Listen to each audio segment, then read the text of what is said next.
Hello everyone, myself S.V. Kannoje, Assistant Professor Botany. Today's my topic is polyembryony.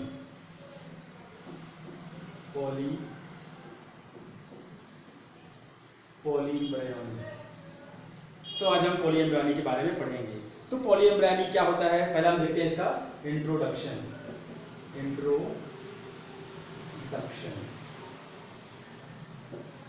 तो पॉलीएम्ब्रियनी means होता है एक ही seed के अंदर में एक से अधिक एम्ब्रायो का फॉर्मेशन होने की जो क्रिया है उसको हम पॉलीएम्ब्रियनी के नाम से जानते हैं। The occurrence of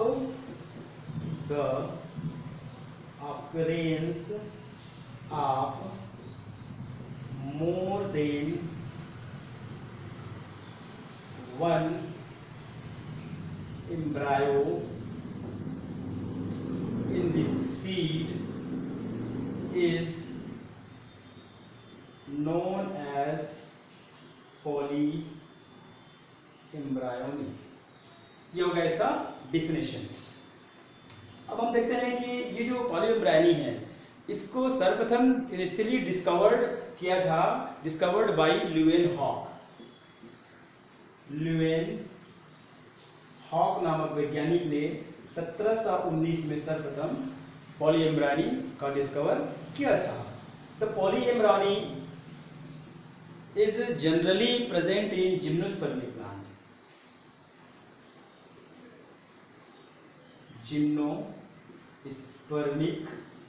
plant. And खास करके कोनिफर्स में यह पाए जाते हैं, कोनिफर्स में। And some species of dicot and monocot, कुछ डाइकॉट एंड मोनोकॉट की स्पीसीज में भी यह रिपोर्टिंग किया गया है। और डाइकॉट और मोनोकॉट में भी पॉलीएम्ब्रियनी कुछ प्लांट में देखने को मिलता है।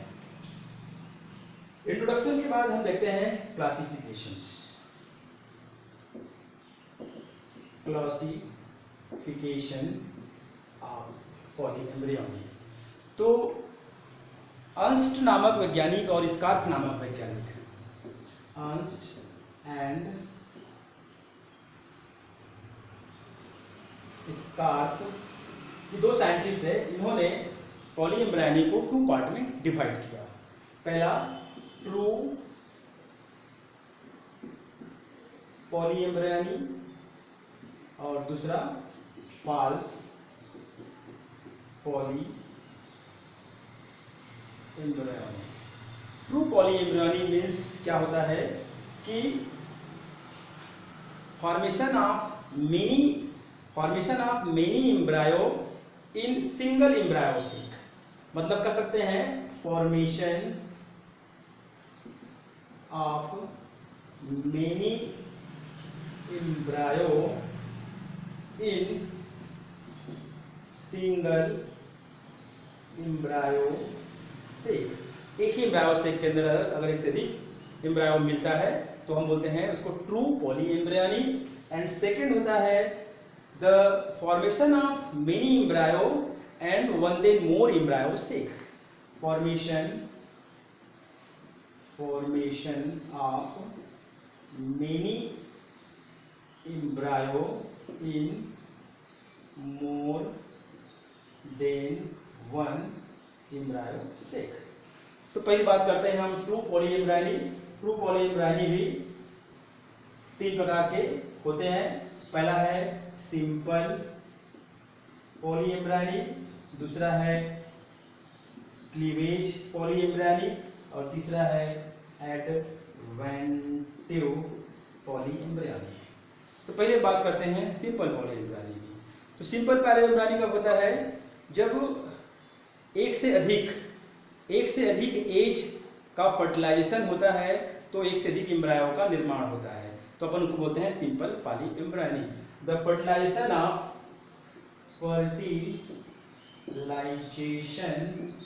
Of more than one egg cell and formation of many embryo and formation of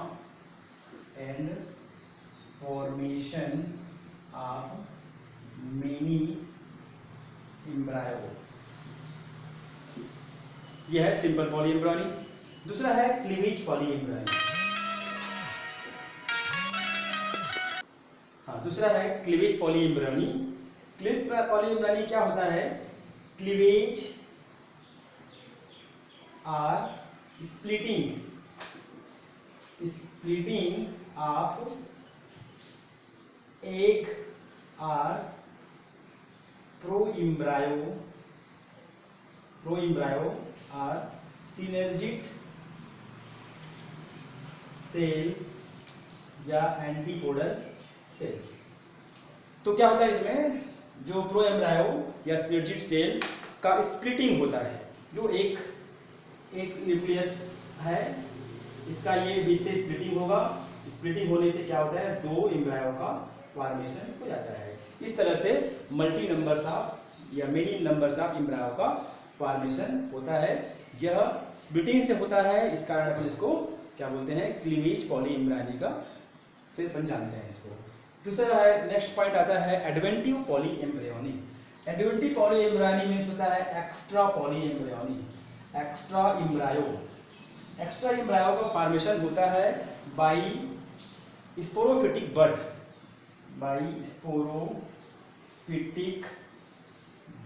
बड, या आउटसाइड सेल ऑफ एम्ब्रायोसेक, अपन बोल सकते हैं, या आउटसाइड सेल ऑफ एम्ब्रायोसेक, जैसे कि न्यूसेलस और इंटेग्यूमेंट। अगर अपन बात करते हैं, अगर ये सिंपल एम्ब्रायो है तो न्यूसेलस और इंटेग्यूमेंट के द्वारा एक एम्ब्रायोसेक के अंदर एक से अधिक एम्ब्रायो का और फॉर्मेशन हो जाता है, जिसको हम बोलते हैं एक्स्ट्रा एम्ब्रायो का फॉर्मेशन। किसके द्वारा? स्पोरोफिटिक बड के द्वारा। तो इस तरह से यह तीन प्रकार के ट्रू पॉलीएम्ब्रियोनी में इसका प्रकार है। नेक्स्ट अपन देखते हैं origin of polyembryony. Origin of polyembryony. तो पॉलीएम्ब्रियोनी के ओरिजिन कैसे हुई है, इस पर कुछ थ्योरीज दिए गए हैं। फर्स्ट है origin of embryo from synergid और antipodal cell. Origin of embryo from synergid और एंटीपोडल सेल। तो एम्ब्रायोसेक में जहां पर एज होते हैं एक सेल, उस एक सेल के पास कुछ सहायक कोशिकाएं होती है, जिसको अपन क्या बोलते हैं? सिनर्जिड सेल के नाम से जानते हैं। ये जो एज लाइक एक सेल की ही भांति होती है, और यह फर्टिलाइजेशन और विदाउट फर्टिलाइजेशन, विथ और विदाउट फर्टिलाइजेशन के द्वारा एक से अधिक एम्ब्रायो का फॉर्मेशन कर लेता है, जो पॉलीएम्ब्रियोनी या एक से अधिक एम्ब्रायो का निर्माण करता है। दूसरा आता है एंटीपोडल सेल्स। तो जस्ट इसके अपोजिट साइड होता है एंटीपोडल सेल्स, या एंटीपोडल सेल से भी एम्ब्रायो का फॉर्मेशन होता है, बट रेयर एम्ब्रायो का फॉर्मेशन होता है। यहां से एम्ब्रायो का फॉर्मेशन बहुत ही कम मात्रा में देखा गया है। दूसरा होता है origin of embryo from endosperm. तो एंडोस्पर्म से एम्ब्रायो का ओरिजिन होता है। इसको सर्वप्रथम वुडवर्थ नामक वैज्ञानिक ने बेलेनोफेरा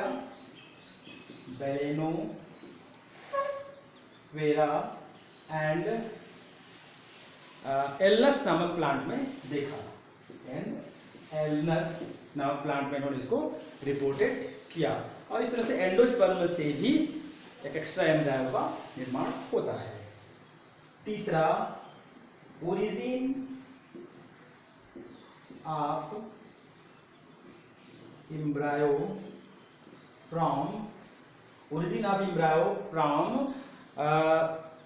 outside cell of embryo sac. Outside cell of embryo sac. तो देखिए ये कैसे होता है कि जो outside cell of embryo sac, तो outside cell of embryo sac कौन सा क्या होता है, न्यूशेलस या इंटेग्यूमेंट, न्यूशेलस और इंटेग्यूमेंट। तो न्यूशेलस और इंटेग्यूमेंट इसकी कोशिकाओं में वृद्धि होती है और यह एम्ब्रायो का फॉर्मेशन कर लेता है। चौथा, ओरिजिन ऑफ एम्ब्रायो फ्रॉम एक सेल। एक सेल्स, तो एक से अधिक एक सेल्स का निर्माण एक एम्ब्रायो सेक में हो जाता है और उस एक से अधिक एक सेल में फर्टिलाइजेशन की क्रिया होती है जिससे एक से अधिक एम्ब्रायो का फॉर्मेशन होता है। बहुत ही कॉमन फिनोमिना है जो पाया जाता है। 5, origin of embryo, origin of embryo from other embryo sac in ovule। Means कि जो ओव्यूल्स के अंदर में और अतिरिक्त एम्ब्रायो सेक होते हैं, उस एम्ब्रायो सेक से भी एम्ब्रायो का फॉर्मेशन होता है जिसको अपन बोलते हैं origin of embryo from other embryo sac. तो यह कैसे हो सकता है, यह हो सकता है जैसे कि एम्ब्रायो का फॉर्मेशन कैसे होगा, तो ये 3 प्रकार से एम्ब्रायो का फॉर्मेशन हो सकता है। पहला है जिससे ओव्यूल एक ओव्यूल के अंदर में एक एम्ब्रायो सेक का निर्माण होता है, तो सेम मदर सेल से हो सकता है, सेम मदर सेल से एम्ब्रायो का फॉर्मेशन हो सकता है। या दूसरा मोर देन वन एक से अधिक एम्ब्रायो सेक से भी more than one megaspore mother cell से भी एम्ब्रायो सेक का फॉर्मेशन हो सकता है। या न्यूशेलर सेल्स, तीसरा न्यूशेलर सेल से भी एक से अधिक एम्ब्रायो सेक का फॉर्मेशन हो सकता है और यह एम्ब्रायो सेक एम्ब्रायो में कन्वर्ट हो जाता है। तो इस प्रकार के ये 5 प्रकार के ओरिजिन ऑफ पॉलीएम्ब्रायनी हमने देखा। नेक्स्ट अब हम बात करते हैं causes of polyembryony. Causes of polyembryony, तो पॉलीएम्ब्रियोनी की क्रियाएं कैसे होती है, इस पर 2 थ्योरी दिए गए हैं। पहला है नेक्रोहार्मोनल theory.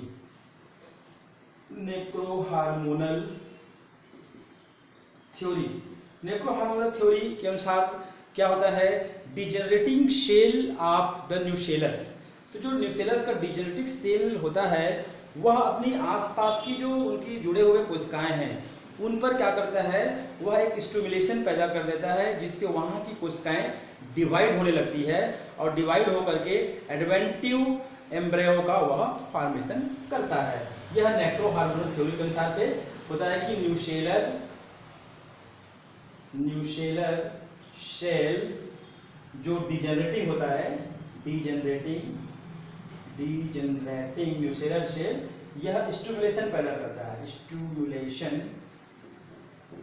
Of adjacent adjacent cell में क्या करता है, ये स्टिमुलेशन पैदा करता है जिससे उनके आसपास की कोशिकाएं डिवाइड होती है and formation of adventive embryo. Second है हाइब्रिडाइजेशन। हाइब्रिडाइजेशन क्या होता है, तो hybridization recombinate of gene during the process of hybridization. तो क्या होता है, जब हाइब्रिडाइजेशन होता है उस समय रिकॉम्बिनेंट जीन का निर्माण होता है जो एक से अधिक एम्ब्रियो की निर्माण करने के लिए रिस्पॉन्सिबल होता है। तो अपन कह सकते हैं कि hybridization process of hybridisation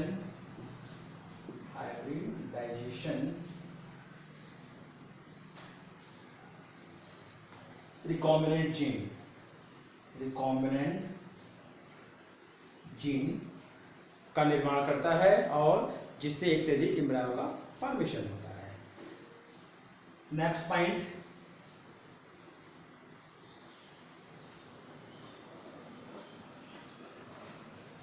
importance of polyembryony, importance of polyembryony, importance of polyembryony, importance of polyembryony। अब हम देखते हैं कि पॉलीएम्ब्रियनी का क्या इंपॉर्टेंस है। तो पहला इंपॉर्टेंस, प्लांट ब्रीडिंग एंड हार्टिकल्चर्स। तो प्लांट ब्रीडिंग कर प्लांट में नए गुणों का विकास करना, और हार्टिकल्चर में हम इस पॉलीएम्ब्रियनी का उपयोग कर सकते हैं या उसके लिए वह पैदा होता है। दूसरा है, nucellar embryo are free from disease. जो न्यूसेलर से जो एम्ब्रायो बनता है वह रोग से मुक्त होता है, एक तरह से इसमें वायबिलिटी पाई जाती है। तीसरा है, propagation of the fruit and tree. तो फ्रूट एंड ट्री को प्रोपोगेशन करके हम से मैंगो और ट्री के वेराइटीज का वह निर्माण करने में लाभदायक होता है। फोर्थ है, जेनेटिकली यूनिफॉर्म सीड्स लिंक। तो इसमें क्या होता है कि जेनेटिकली मतलब आनुवंशिकी रूप से एक समान करैक्टर वाले जो है यूनिफॉर्म करैक्टर वाले जो है सीडलिंग का फॉर्मेशन होता है पॉलीएम्ब्रियनी से। फिफ्थ है, can be use for homozygous diploiding. हम इसमें होमोजाइगस मतलब एक ही प्रकार के गुण वाले डिप्लॉइड सेल का भी इसमें निर्माण होता है। 6 पॉइंट है, artificial production of this embryo. हम एम्ब्रायो का आर्टिफिशियल प्रोडक्शन होता कर सकते हैं फ्रॉम द एज और सिनर्जिड सेल। तो एज और सिनर्जिड सेल से आर्टिफिशियल एम्ब्रायो का निर्माण किया जा सकता है। इसलिए एम्ब्रायो कल्चर के माध्यम से जो हम करते हैं वो है, एक तरह से हम नए एम्ब्रायो का फॉर्मेशन कर सकते हैं। तो इस तरह से पॉलीएम्ब्रियनी का ये चैप्टर खत्म होता है। Thank you.